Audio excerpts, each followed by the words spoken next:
Hello, my name is Althea. Today I will be teaching you how to make a small jar made of paper mache. The things that we need are warm water, a bowl, flour, a spoon for mixing, glue, assorted paint, and old newspaper. First, cover the bowl with clear plastic.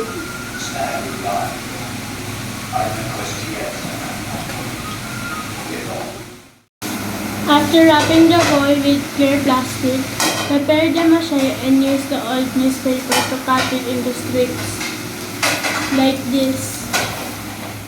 Go. The warm water directly to the flour. Mix it gently.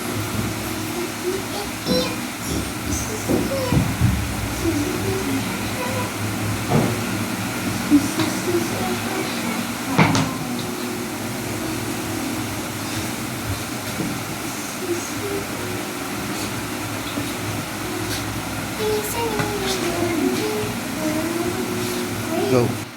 After mixing finely the flour, soak the paper and mache using the bowl.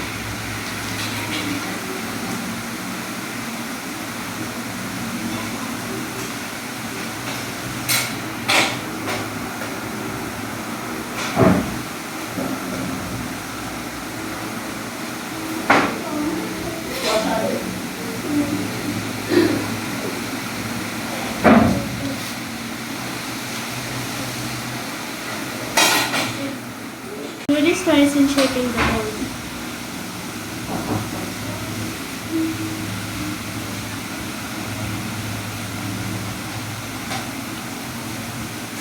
After shaping, let it dry.